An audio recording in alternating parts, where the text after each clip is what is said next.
The Nautilus is an excellent vehicle to kick back in, although we hit a couple speed bumps.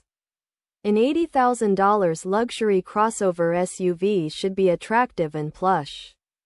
The rakish 2025 Lincoln Nautilus, in its top-of-the-line black label trim, nails those attributes. Inside and out, the Nautilus is uncommonly good-looking, and it wins major points for its interior comfort and features.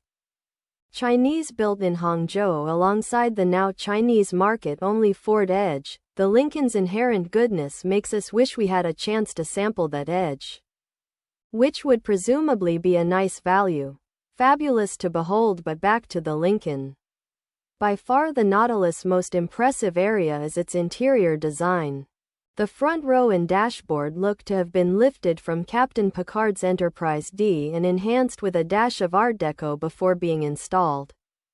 The interface is nicely considered and highly customizable, which we love, but, at least in this test vehicle, Android Auto disconnected with a frequency you could almost set a clock by. Sometimes it would reconnect by itself and other times required a full reset. Subsequent Nautilus experiences have not been thus marred, so it's possible this was a one-off. The centerpiece is of course the massive set of screens that sit ahead of the front occupants below the windshield. It's a lot of real estate, but its location away from riders and the fact that it's not crammed with information mean it doesn't overwhelm.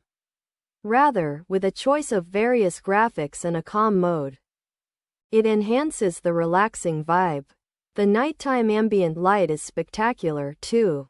Ford says the new Ford and Lincoln digital experience that runs the features you see on the screens is quite the powerhouse, with nearly 14 times the previous system's graphics processing speed. And it indeed works extremely well in handling the basics of infotainment, the core of what most people will do within their Nautilus. Some of the tangential features disappointed a bit, however. Several of the built-in games you can play on the system crashed before loading up fully. The 5G internet connection available to riders should allow squashing some bugs via over-the-air updates. That's it for the bad stuff. The seating offers the array of power adjustments you'd expect from a modern luxury vehicle, and the seats are comfortable for both long hauls and sporty driving.